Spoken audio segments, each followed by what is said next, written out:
Nossa chegada na Terra é pontuada por dúvidas cruciais, desde que iniciamos o nosso entendimento no planeta. Qual é a nossa missão? Por que Deus nos colocou nesta ou naquela posição? Estamos realmente preparados para ter família, para ter filhos, para vencer na vida? O que nós viemos fazer por aqui? Como nós devemos enfrentar essas dificuldades?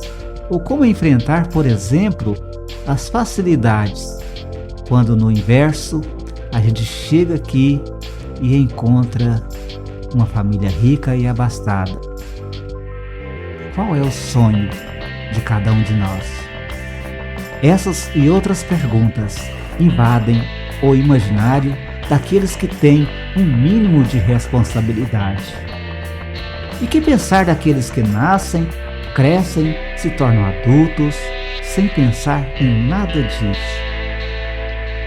sem procurar realizar nenhum sonho, nenhum objetivo, e que deixam se levar pela vida. É assim que vamos encontrar mais tarde aqueles que venceram e aqueles que foram derrotados, caindo pelo caminho. Mas é sempre tempo de iniciar um novo sonho e, quiçá, realizar objetivos novos na vida. Assim, não deixe seus sonhos morrerem.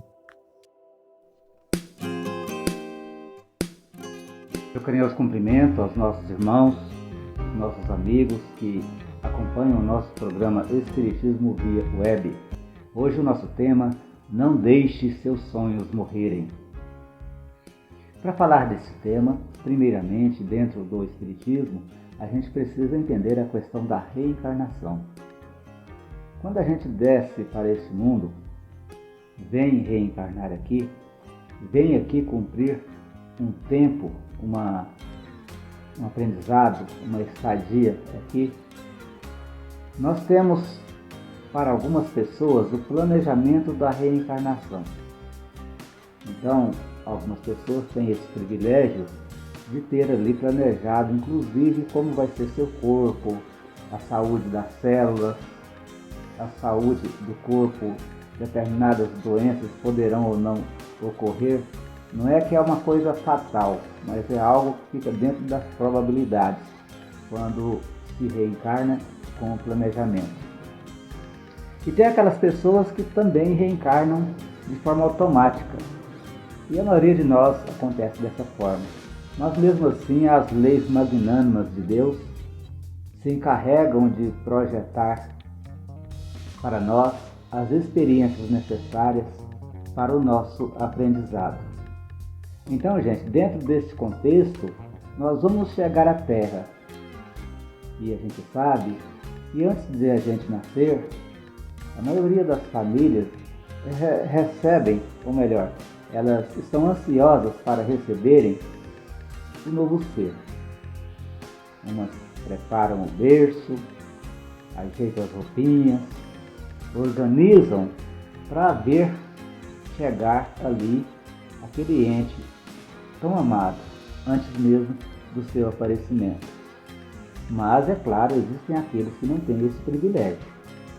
Existe então uma camada, uma nuance, uma gama de matizes, de cores, que vão aí dar na reencarnação o colorido necessário para cada espírito.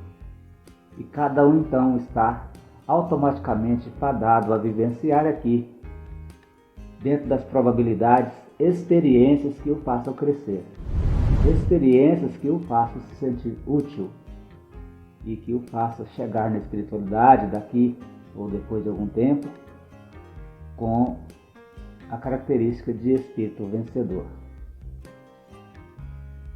Bom, então nós chegamos à Terra. Nós aqui estamos, criancinha ainda, recebendo o carinho do pai, da mãe, pelo menos a maioria. E vamos então começar a tecer, vamos dizer assim, o tear da existência. Vamos trazer de fora ou seja, da espiritualidade, a intuição necessária. Vamos receber também as lembranças intuitivas do nosso passado, as nossas possibilidades, e nós vamos então construindo a nossa existência aqui. E apesar de alguns percalços, a maioria chega na fase de adolescência, já estudando na escola. Pelo menos a gente, uma boa parte, em suas igrejas, aprendendo a questão da espiritualidade. A gente queria que todos tivessem uma religião, pudessem exercitar desde criança esse lado, que é um lado, acredito que é o lado mais importante do ser humano, é a sua espiritualidade. Bom, então essa criança chega na idade da adolescência e aí ela começa a sonhar, ela começa a pensar como seria então a vida de adulto, porque ela já está amadurecendo, ela já está crescendo. Então as crianças criadas de forma normal, bem educadas, elas vão estar na adolescência já pensando na responsabilidade, mas existem, é claro, uma boa parte de pessoas que não fazem isso com seus filhos, não os educam de forma adequada. E elas chegam na adolescência com uma bagunça muito grande na sua cabecinha, na sua mente. E aí elas vão ter dificuldade de entrelaçar os seus sonhos com as suas realidades. Mas de qualquer forma, toda pessoa ela vai ter o seu despertamento para o seu sonho. O que eu vou ser nessa vida? O que eu planejo para mim como pessoa?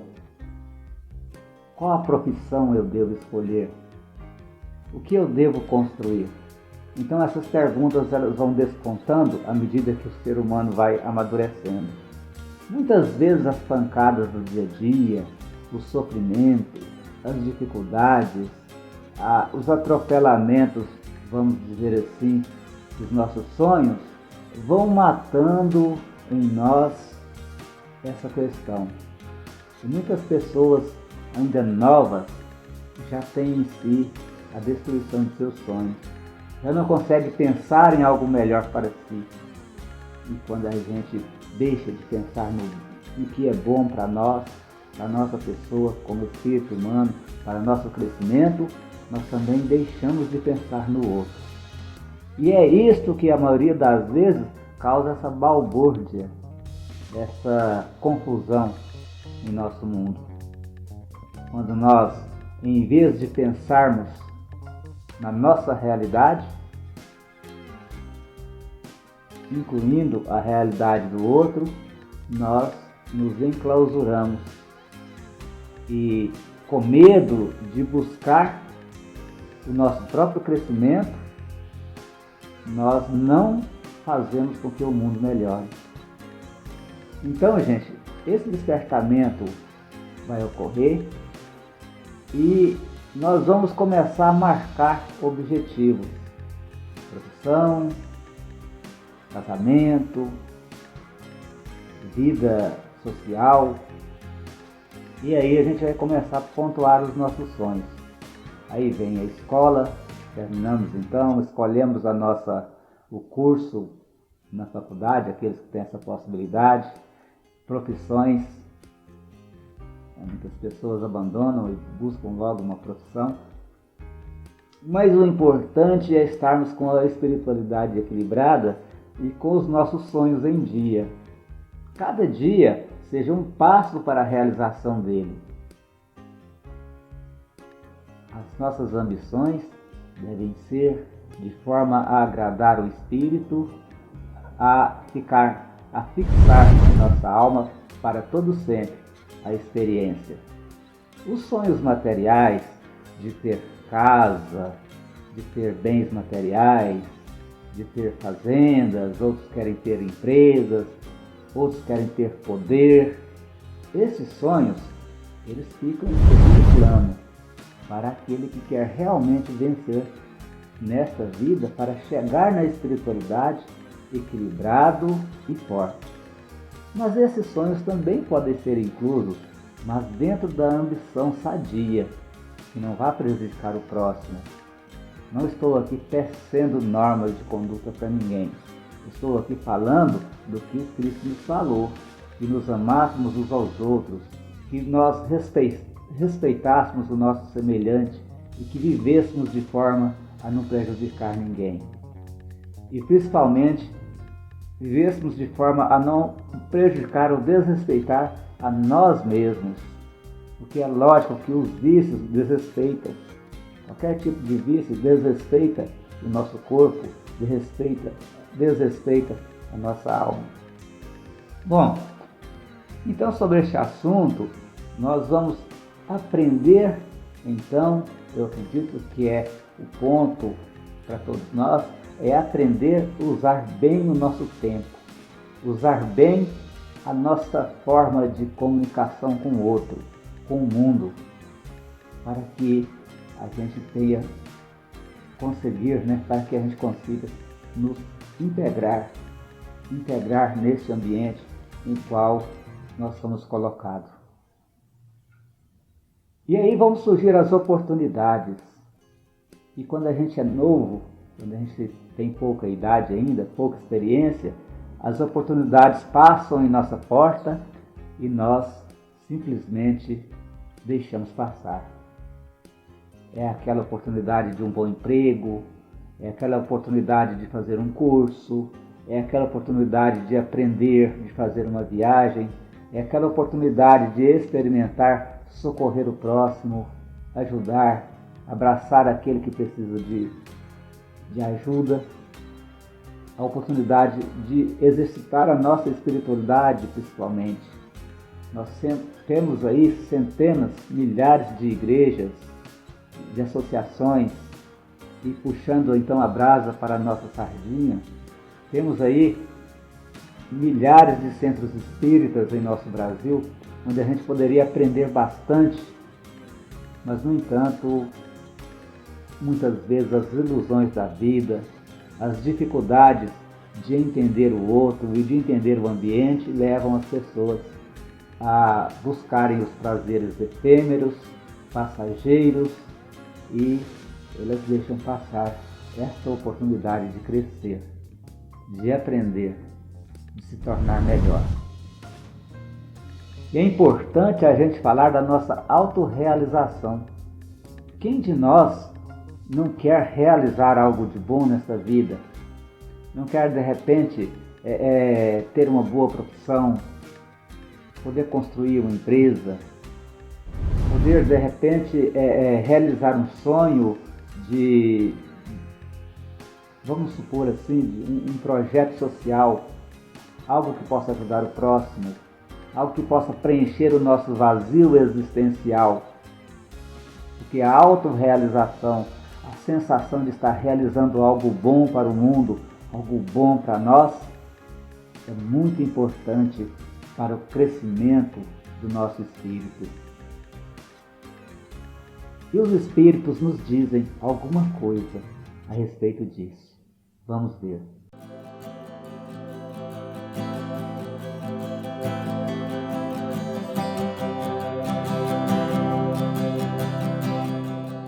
Missão do homem inteligente na terra. Não vos orgulheis do que sabeis, porque esse saber tem limites bem estreitos no mundo em que habitais. Mas suponho que sejais uma dessas sumidades inteligentes desse globo, e não tendes nenhum direito para disso vos envaidecerdes.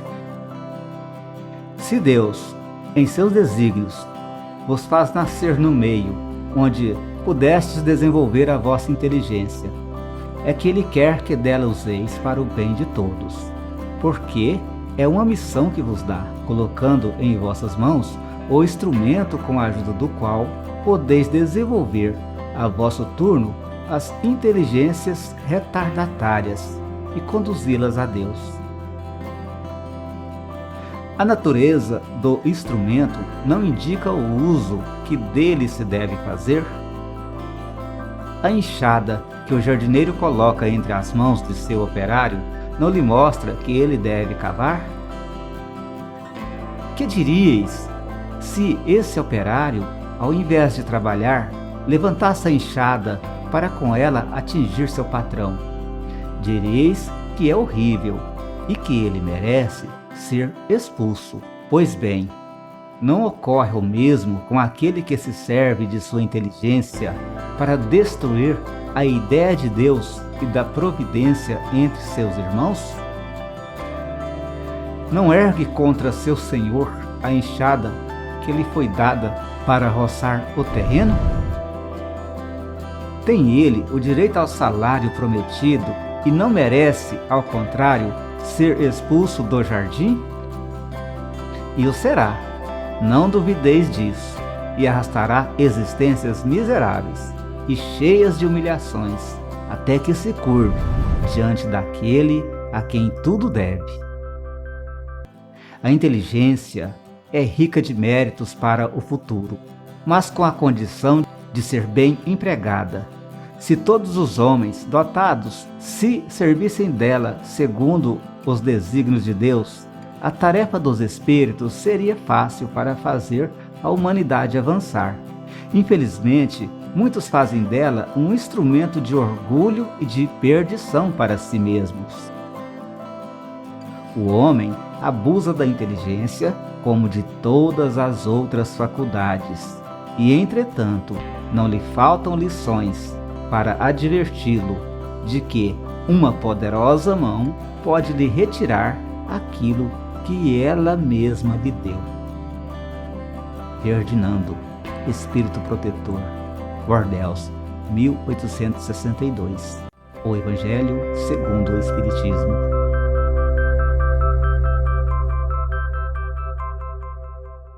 Bom, então, trabalhando essa questão de realizar ou não os nossos sonhos, nós vamos entender que às vezes os nossos sonhos não envolvem a área material, não envolvem profissão, não envolve aquisição de bens e nem mesmo a questão de poder. Às vezes o nosso sonho é ter uma família, ter alguém para conviver com a gente, para viver o nosso dia a dia, para contar o nosso segredo, para a gente poder trocar ideia, conversar. Às vezes o nosso sonho, ele não precisa ser aquilo que de repente está longe, está difícil. Porque se nós temos um sonho simples de realizar uma vida tranquila, uma vida simples nesse mundo, se nós vivemos com simplicidade, é lógico que enquanto isso a espiritualidade trabalha para que a gente alcance em determinado momento o nosso sucesso como filhos de Deus.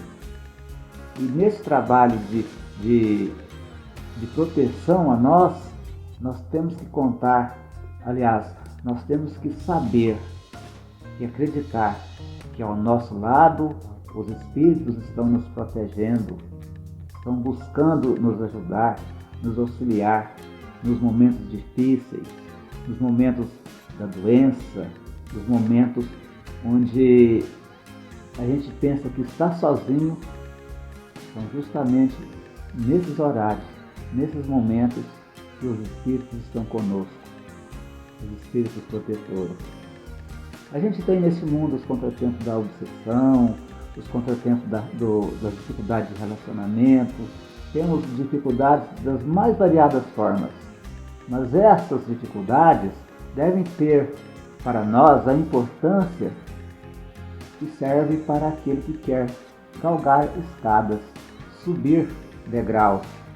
Cada dificuldade vencida é um momento de vitória, é uma satisfação a mais. Então, pessoal, dentro desse contexto é que nós gostaríamos de dizer para vocês: não deixe os seus sonhos morrerem. E ainda queremos falar com vocês hoje a respeito do Centro Espírita Eurípides Barçanufo, em Ipiaçu. Se você tem a oportunidade de ver este programa, mora aqui em Ipiaçu, as nossas reuniões antes da pandemia, elas ocorriam na segunda-feira, a partir das 8 da noite, e na quarta-feira, uma reunião de estudo, a partir das 8 da noite. o nosso trabalho social no sábado, a partir das 1h40, 2 horas da tarde, por aí. E assim que terminar a pandemia, que se Deus quiser vai passar, aliás, ela não foi aquilo tudo que todo mundo pensava que era, graças a Deus, está morrendo muita gente, mas esses dados são contraditórios, mas a gente sabe que vai passar, uma hora passa. E aí a gente vai retornar com os nossos estudos. Hoje nós estamos trabalhando no centro com a capacidade de 30%, embora que aqui não está vindo, dentro dessa autorização, não vem nem a metade das pessoas que poderiam vir. Então é pouquinha gente, mas a gente está trabalhando sem fazer, de repente, um grupo maior de pessoas. Quando passar essa questão dessa pandemia, nós vamos voltar com os nossos estudos de forma a convidar os nossos irmãos, aqueles que quiserem participar, do conhecimento do Espiritismo. Então, o curso de formação para que a gente possa passar para aquele que queira ter o conhecimento inicial do Espiritismo, como a gente tem feito. E a gente vai trabalhar para isso e espera contar com a presença daquele que estiver com vontade de aprender. Porque não é só vendo os programas que a gente aprende, também aprendemos aqui no centro, também aprendemos na vida e na leitura das obras espíritas. Nós vamos a mais uma mensagem e retornamos. Aos enfraquecidos na luta. Almas enfraquecidas, que tendes, muitas vezes, sentido sobre a fronte o sopro frio da adversidade, que tendes vertido muito pranto nas jornadas difíceis, em estradas de sofrimento, buscai na fé os vossos imperecíveis tesouros. Bem sei a intensidade de vossa angústia e sei da vossa resistência ao desespero. Ânimo e coragem. No fim de todas as dores, abre-se uma aurora de ventura imortal. Dos amargores experimentados, das lições recebidas, dos ensinamentos conquistados à custa de insano esforço e de penoso labor, desce a alma a sua auréola de imortalidade luminosa. Eis que os túmulos se quebram, e da paz, além das cinzas, e das sombras dos jazigos emergem as vozes comovedoras dos supostos mortos. Escutai-as, elas vos dizem da felicidade do dever cumprido, dos tormentos da consciência culpada, das obrigações que se nos fazem necessárias. Orai, trabalhai e esperai, palmilhai todos os caminhos da prova com destemor e serenidade. As lágrimas que dilaceram, as mágoas que pungem, as desilusões que fustigam o coração constituem elementos atenuantes das vossas imperfeições no tribunal augusto, onde pontifica o mais justo, magnânimo e íntegro dos juízes. Sofrei e confiai que o silêncio da morte é o ingresso em outra vida, onde todas as ações estão contadas e gravadas com as menores expressões de nossos pensamentos. Amai muito, embora com amargos sacrifícios, porque o amor é a única moeda que assegura a paz e a felicidade no universo. Emmanuel, Psicografia Francisco Cândido Xavier, do livro Visão Nova.